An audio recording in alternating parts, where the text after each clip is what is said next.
Cuando alguien pregunte en qué consistió el gobierno de Juan Manuel Santos, la respuesta será muy fácil.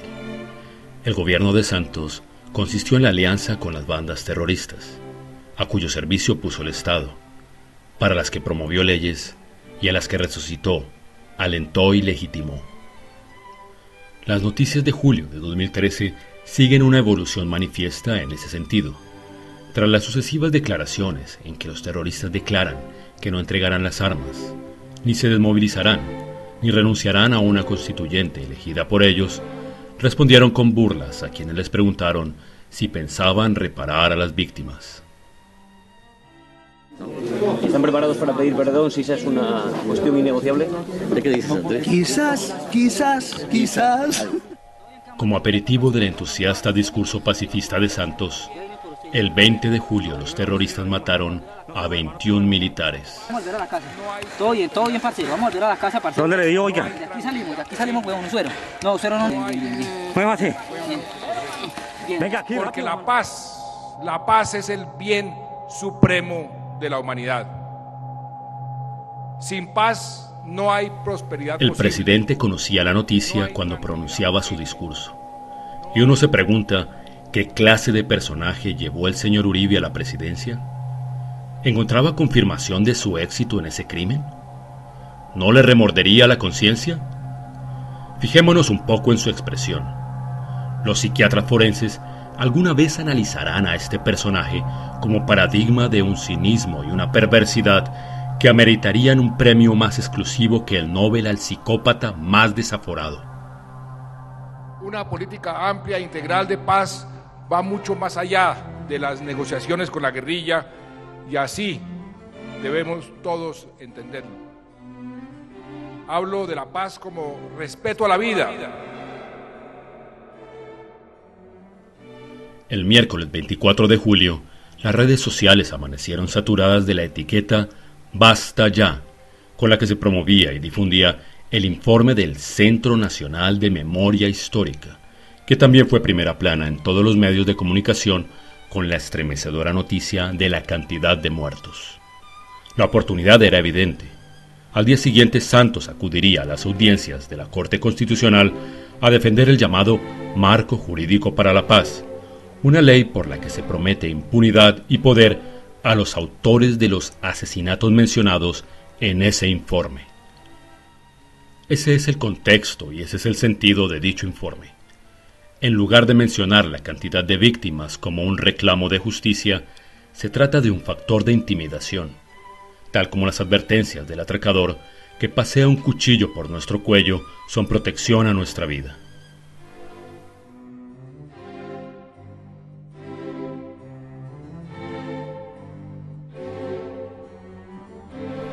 Y no es casual.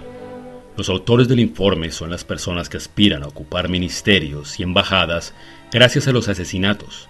No solo los mentores, organizadores y propagandistas de las bandas criminales, sino incluso los mismos autores de los asesinatos.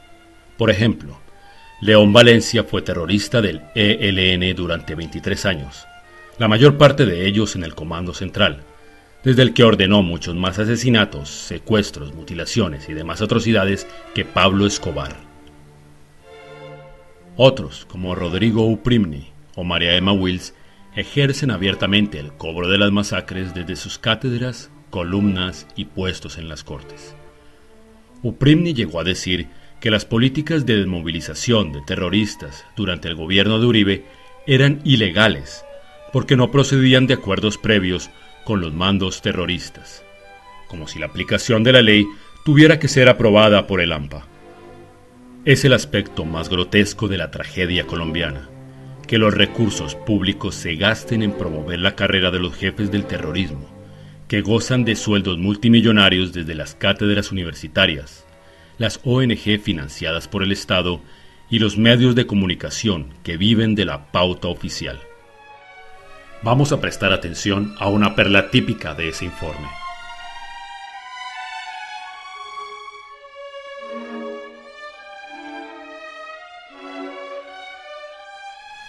Previsiblemente, el informe legitima de forma abierta la actividad terrorista.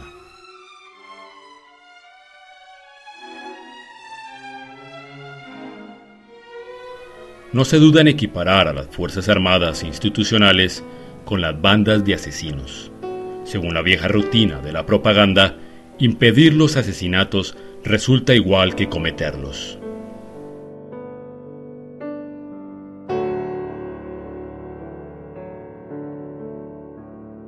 En general, la exposición de las víctimas en las fotos conduce a esa equiparación entre los agentes de la ley y los criminales, aunque a veces se hace responsable al conflicto, es decir, se menciona al conflicto como autor de las muertes.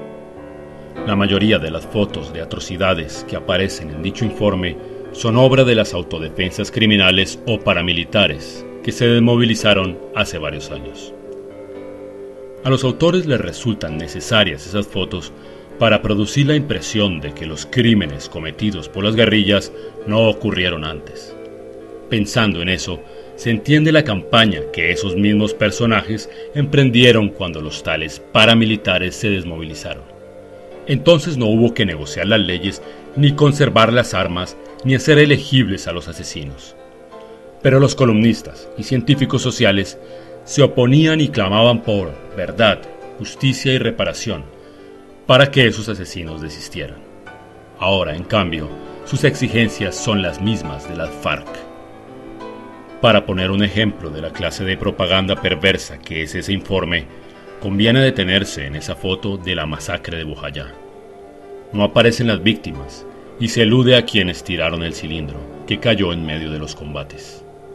Ni siquiera los textos que firma el secretariado llegan a tanta desfachatez.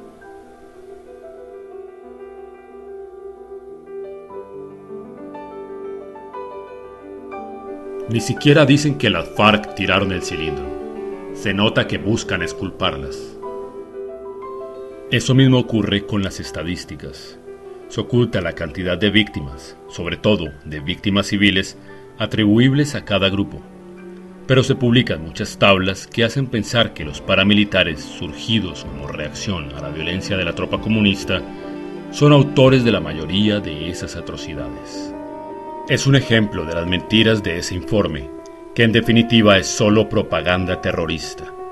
La inmensa mayoría de los asesinatos, secuestros, mutilaciones y demás atrocidades son obra de las bandas comunistas. A pesar de todo, quien consulta el informe puede prestar atención a la evolución de la violencia según la fecha. Los asesinatos empezaron a multiplicarse después de que Belisario Betancur prometiera premiar a los terroristas de las FARC y el M-19, y aumentaron en una medida mucho mayor después de la Constitución de 1991, cuando los terroristas, tras masacrar a los verdaderos juristas, pusieron en los cargos de mando del Poder Judicial a sus fichas. Durante los años siguientes, los crímenes fueron aumentando gracias a la firma de la paz con la banda de León Valencia, parte legal del ELN, conocida como Corriente de Renovación Socialista y después como Corporación Nuevo Arcoíris, copiosamente financiada por el actual gobierno. Desde la legalidad, le resultaba mucho más fácil colaborar con la tarea del resto del ELN. Siguiendo esa lógica elemental, los intentos de Andrés Pastrana de obtener un premio Nobel de la Paz, que al parecer le había prometido Jan Egeland, responsable de la ONU en Colombia, cuya esposa era entonces presidenta del Parlamento noruego, condujeron a la multiplicación de los crímenes hasta su peor nivel, mientras que los esfuerzos por aplicar la ley durante el gobierno de Uribe los redujeron drásticamente. Nadie debe sorprenderse de que los asesinatos terroristas se multipliquen.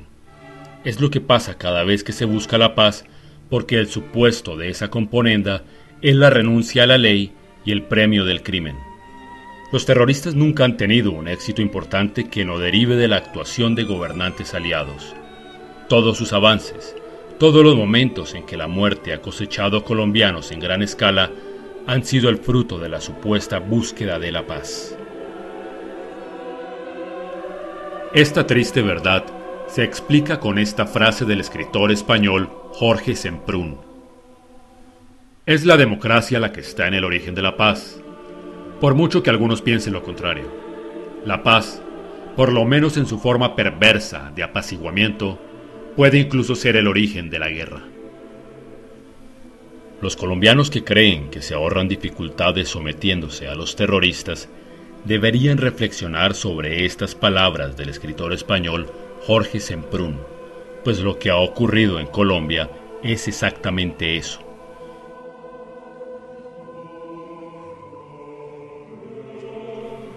Y el precio de la supuesta paz con las FARC es la abolición de la democracia. Ya el pueblo no escoge sus gobernantes y leyes, sino que se los imponen unos asesinos. Es lo que ocurrirá gracias a la alianza del gobierno actual con los terroristas, y lo ocurrido este año es solo el aperitivo. Nadie debe sorprenderse, pues los terroristas no luchan contra el Estado, porque su única base social son los empleados públicos de ingresos altos. Luchan para afianzar la dominación tradicional que ejercen los descendientes de los criollos del periodo colonial, que se aseguran rentas fabulosas cada vez que se firma la paz, al tiempo que multiplican los crímenes porque se demuestra su utilidad. El informe concluye con unas recomendaciones que curiosamente son idénticas a las de Iván Márquez. En esencia, la suplantación de la democracia por las organizaciones de fachada de los terroristas como supuestos representantes de la sociedad. Esta conclusión es muy diciente. Los autores del informe llaman Estado para la guerra a las instituciones democráticas. El Estado con capacidad para desactivar la guerra es el Estado que se somete a la voluntad de los terroristas.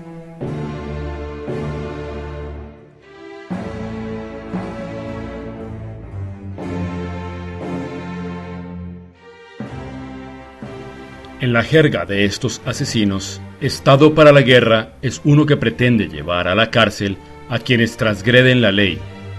La Constitución de 1991 garantizó el premio de los asesinatos y secuestros. Ahora pretenden ir más allá. Nadie debe dudar de que los terroristas multiplicarán sus crímenes en los próximos años. Es lo que técnicamente se puede considerar correcto. Los colombianos obedecen y se someten, más cuanto más los maten, luego lo harán. La renuncia a aplicar las leyes tiene ese resultado obvio, como lo demuestra la estadística, así como la creciente desfachatez de los que hacen amistades y rumbean en La Habana. Ni siquiera se los puede culpar, ni al presidente que gobierna para ellos, dado que los colombianos aceptan ese orden. La injusticia grave es que la mayoría de las víctimas sean personas que no opinan ni escogen si aliarse con los asesinos o defender la democracia.